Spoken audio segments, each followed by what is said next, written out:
Hi, I'm Libby, And I'm Bianca. and we're swinging into OT.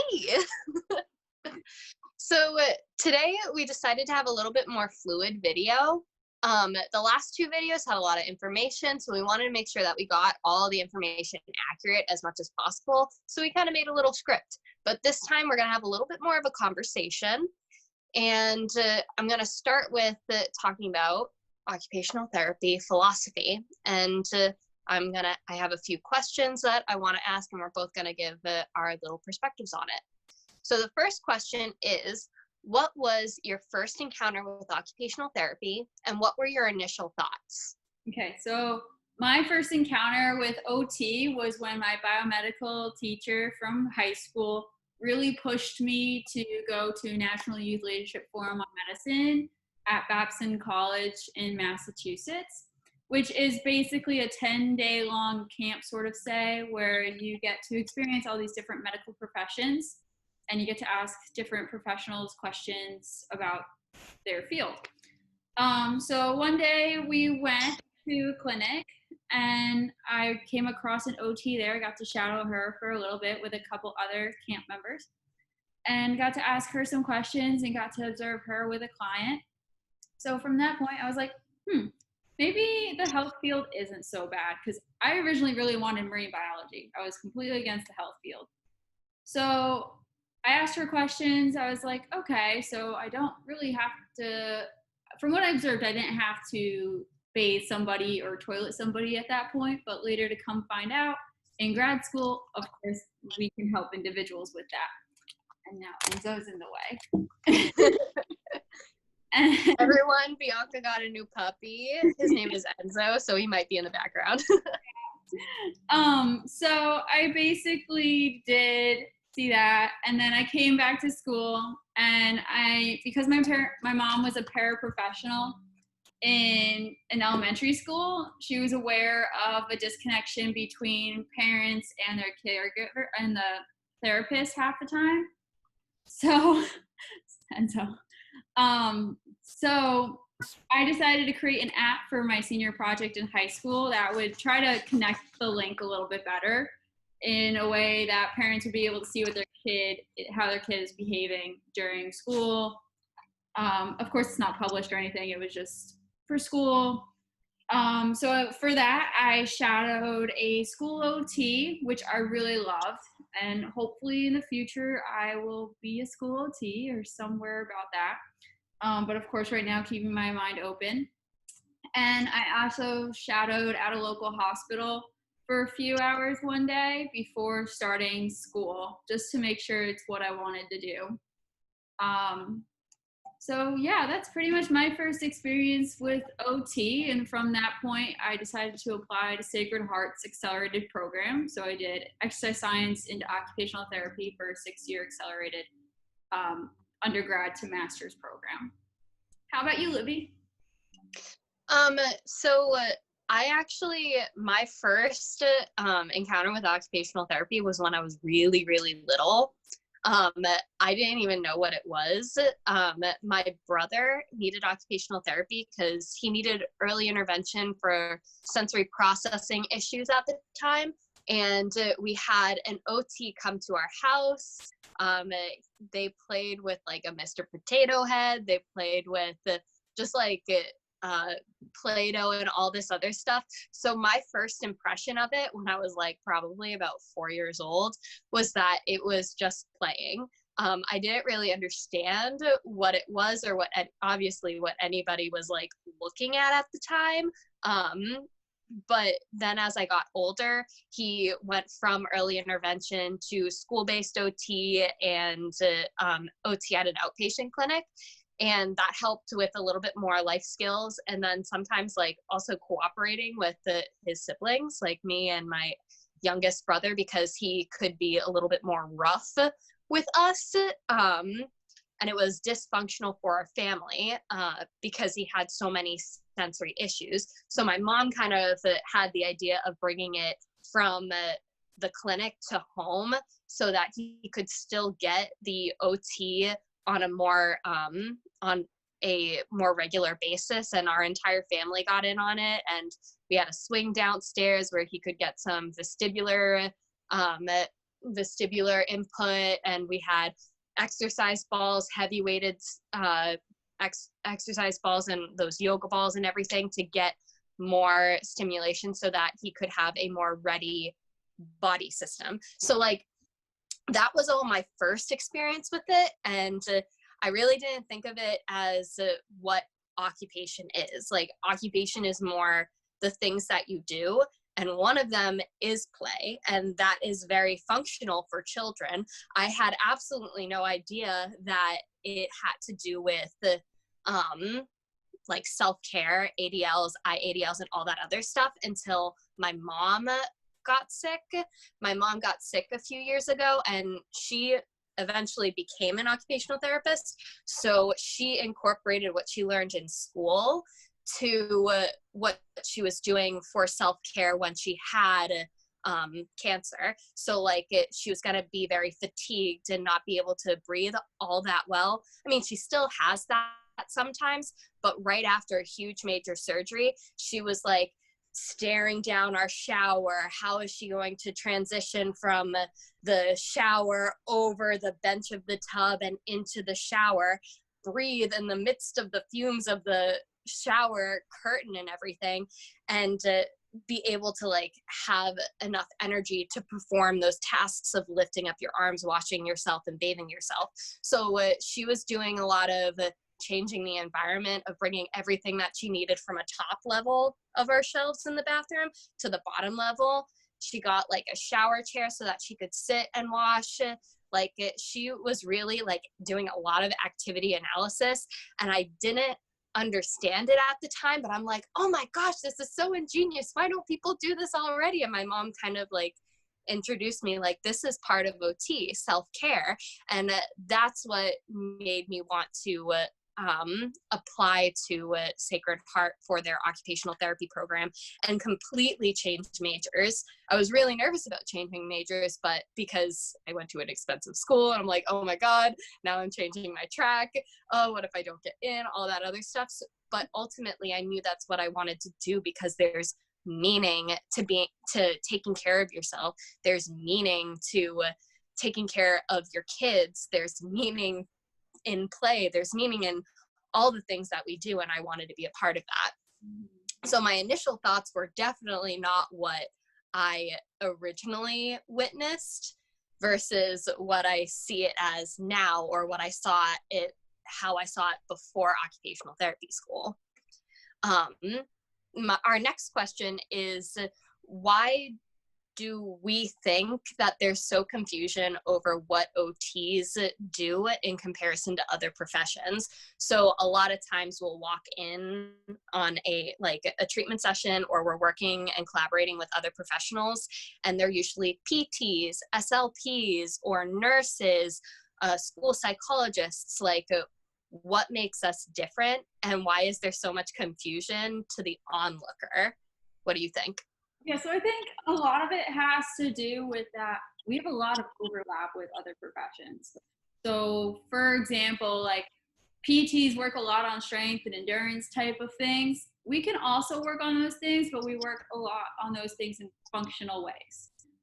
So say, for example, somebody can't open a medicine container. We'll help them increase their strength and range of motion in order to open that container, or any other container that they have to open, or even doors or shower doors, anything. So there's a lot of overlap of what we do and what others do.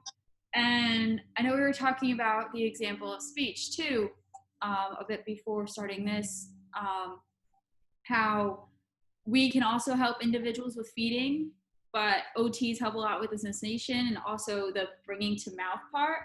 And then speech therapists help typically from mouth down. But of course, we can all work together, and we all make a great team, a PT, SLP, OT, to all work on these things to help benefit an individual. So from an outsider look, it just looks like we're all working on the same thing. So yeah. And from their opinion of what, like maybe they had PT in the past, and they're like, oh, I used to do that with my PT. Are you sure you're not a PT? Yeah. It's Are just you sure you're not a PT? it's just there's a lot of overlap that it can be really confusing to somebody that doesn't realize what an OT exactly is or why they're working on it, because we really are more of the functional aspect of life. We just have a lot of overlap, and same with nursing. Like, we can still take vitals, we'll help people go to the bathroom and shower on occasion, but when we're doing that, we're teaching them other ways to also do it. Yeah, very much focused on like the function of doing the things that they need to do. Yeah. It's funny, I think I told you before, so me and my friend Laura, awesome PT student, I literally love her. Whenever we're together, we'll just like collab and talk about healthcare and what are we doing and how is it different, how does she think of it versus how I think of it. And it's funny when we're talking to other people about what we do, we'll like go on a tangent and joke about how, oh, get me and Libby together and add an SLP, you got therapy for the whole person. Like, we got you covered from head, mouth, cognition, physical disability. Like, we got all of it. So like, I don't know. I think that's so funny how we can all work together. Yeah, it's true. But I think you had another But question. anyway, for the next question, how do you view OT philosophy specifically? You know, I love that word. I know you hate that word because philosophy is like a big jarring word. Like we said, we talk about it all the time, but then once the word is brought into it, it's like, okay. So What does that mean? yeah. So anyway, like, my thinking of OT philosophy is that we're very client-centered. Like, we'll put together a whole occupational profile to get to know who we're working with, why, pretty much. And it's all about, like, if the person wants to change. So there's another saying that I really like, that there's the joke that's how many OTs does it take to change a light bulb? But it only takes one OT, but the light bulb has to want to change. So we can try to help them as much as possible, but we can only help them as much as they're willing to receive and try on their own also. Like, I was working with somebody for a little bit who had a stroke, and I gave them the idea of putting Theraputty on a fork or utensil because they did not want to use the universal cuffs. So we worked with it so he could close his thumb on it, use his other hand to bring food to mouth, and we'd work on it in the session, but I don't think they've done it on their own yet. So we can only help as much as individuals are willing to be helped, and sometimes it's a time thing at home that they're not always able to do it. So it might not be that they're not accepting it, but it's just that maybe they didn't think of it at the time when they're on their own too. I think that's a great example of the cognitive piece and like energy and drive of the client. Like, it all has to be client specific. It has to be what they want. It has to have meaning, and it has to be purposeful. Yeah. They won't do it. They won't want to do it. Like, if you don't like swimming, why are you going to go to the pool? If you don't like, why are you going to go for a run with a friend, even though she may beg you to go for a run? Hey, that was a jab at me.